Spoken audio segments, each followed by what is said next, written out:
Hi, Kashini. How are you? Hi, Geerish. I'm fine, thank you. Thank you for having me here. How are you?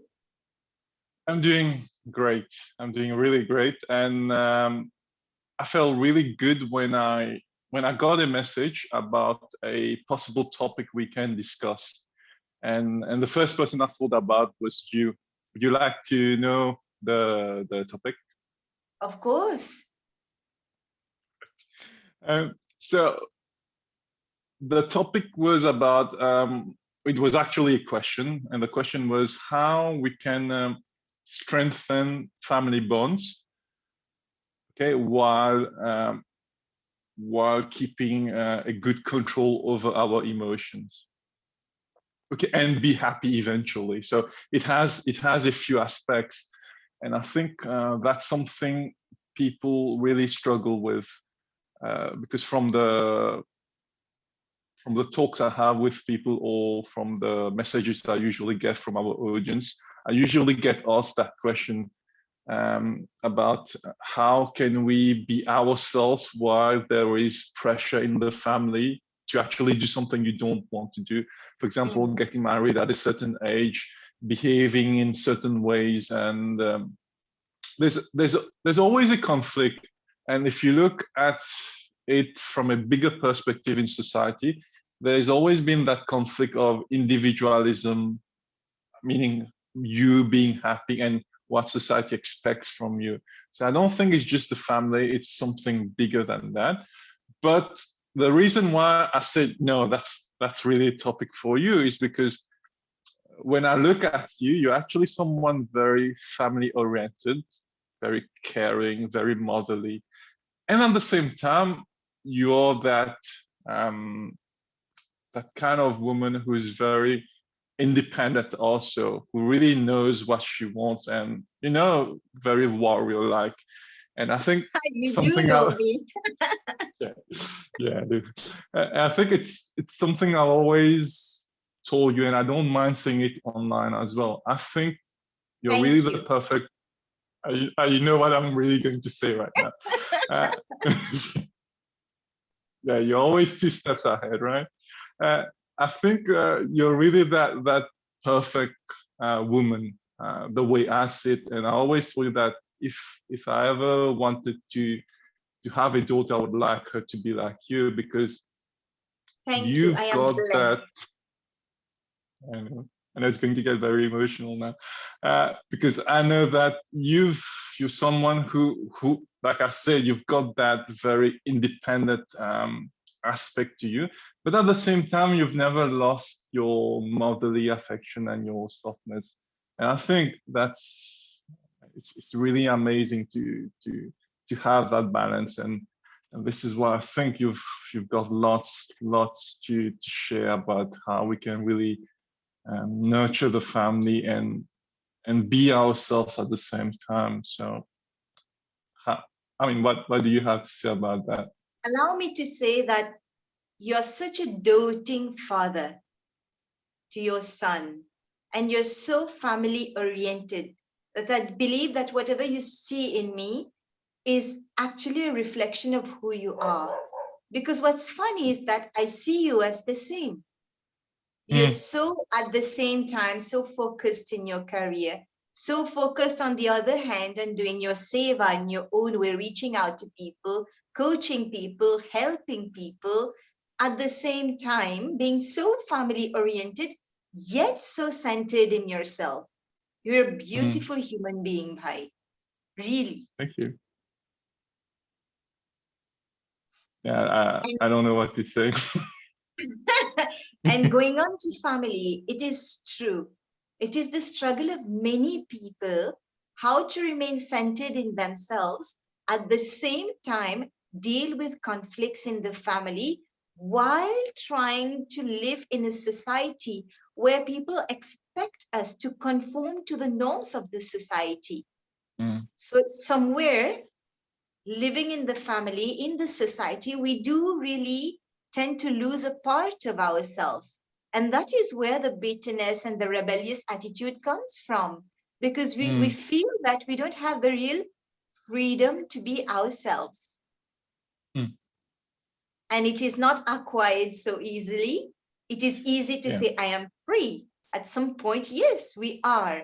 But when we have the family, we have to conform to the society, we have our work, we have expectations from other people. It is really difficult to do whatever we want, whenever we want, and to find happiness in what we're doing.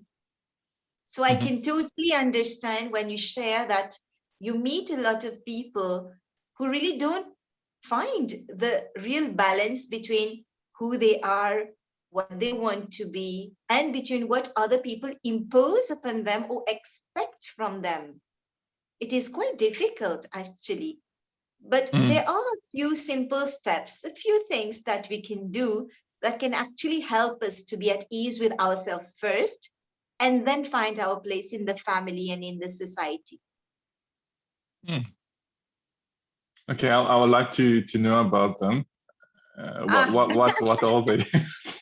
Straight to the So point. the first thing we can do is change of mindset. See, when we feel pressurized, when there are so many emotional things, churning inside, going on inside, we have a tendency to fight that situation, telling into ourselves, I don't really want to be in this situation. Why should I be here? Why should I do this? No?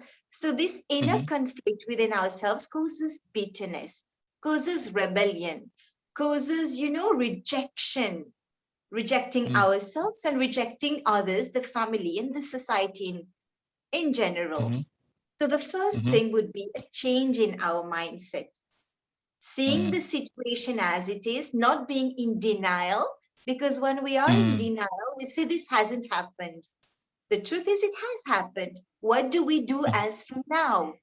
When we deny, we say that this hasn't happened, again and again, the same situation will come in front of us, and we will have to find a different way of dealing with it because it will come back. It's just a cycle, and the universe wants us to learn from this. If we do not learn to this, if we do not change our approach to it, it will come again and again. Let's say, for example, toxic relationships with one member of the family. Say the person has such and such attitude, and it's not in conformity with who we are. It's not something we can really accept. If we are in denial of that person's behavior, believe me, be it at work, be it among our friends, or even other strangers, we will find that same trait of character, personality, and we will have to deal with it. And it will not change till we do not change our attitude towards it. So the first thing will be a change of our mindset. How to do that? When we pressurize ourselves to change, it is never going to happen. What we can do small things in small steps. First thing would be to be grateful. Gratitude contributes so much towards a change in our mindset. Acknowledging what we have right now. We have a roof, we have food on the table, we have loving people around us, be it toxic or whatever we think they are. Like a family, we have loving people around us. So many people are orphans, don't have, loving people around them. Materialistically, we have whatever we have. We have a job, we have people, we have friends. We are in good health, which is a big issue nowadays. Having gratitude for our good health, having gratitude to have pure oxygen, pure air, clean, being able to smile, being able to talk, everything is functioning well. So it is gratitude. It will help us in a big way to change our mindset. Second thing is self-love. We spoke about that. It comes again. Self-love. Till we don't love ourselves, whatever we are rejecting within ourselves, people will also reject that within us. I'll give you an example. Say I have a habit of procrastination. I don't like that within me. What will happen I know about it. I know I procrastinate. I don't do anything to change it. Mm. And this is one Mhm. thing that I don't love about me. How will it Mm. reflect in the outside world? Say I'm at work and I'm expecting a report at, let's say, tomorrow 10 a.m. What will the Mhm. person say? In the morning, the person will call, you know what happened? I'm ill. I won't be able to come today. Or Mm. I didn't get the required information. I'm sorry. I won't be able to give you the report today. So you will Mm. find yourselves in situations, and how to solve outside situations is to solve within ourselves what hasn't been solved, what hasn't been healed. Mm. Mm. Gratitude, self-love. Mhm. Third thing is to acknowledge the situation within the family. It can be a conflictual situation. It can be an emotional thing. It can be with your partner, with your kids, with your parents. Acknowledging that situation and doing small steps to change it. See, there's a difference. When we acknowledge that such and such thing has been said or has Mhm. happened, we are in acceptance. This is one thing. Mm. But we can accept and not do anything about it. If we don't do anything about it, nothing is going to change. If I'm Mhm. hungry and I want to eat, but I don't eat, I simply accept that I'm hungry, I will remain Mm. hungry, no matter how Yeah. much acceptance I heap upon myself. Mhm. So we acknowledge and then we do small steps to change it. How can we do that? By communicating. We'll Mm. come to that in a few minutes. So Mhm. acknowledging and doing small things to change it. Fourth Mm. thing will be how to change our own mindset is also a change in our attitude. See, it goes in harmony. We change our mind, and from it, change our speech changes, our attitude to the person changes. Let's not focus on changing the other person right now. Mm. Let's focus on ourselves. So a change Mhm. in mindset.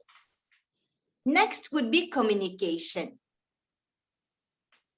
I'm a person, you are another person. We are speaking. In normal terms, I wouldn't know what you're thinking. So Mm. when I might say something, there is something, there can be a misunderstanding that happens. It's a question Mhm. of interpretation. Say, for Mm. example, when we're sending text, through the text, the person will see the words and will Mm. interpret your tone of voice according to his or her own understanding, isn't Mm. it? Yeah. When the conversation happens face to face or when there's talking involved, we sit, we listen, we Mm. understand, and then we respond.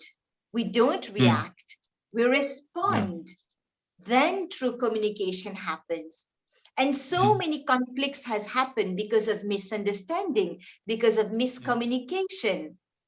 Mm. So when really are in the mindset to not listen to reply, listen to react. No, just Mm. listen, understand, take a pause, assimilate, and then respond. Mm. Then true Yeah. communication happens. And the more we listen to the other person, the more we are able to understand their point of view. And therefore, later on, making them understand our point of view. We don't have, to literally shake the person to make them understand what we want to say. Automatically, when we understand, we will find the right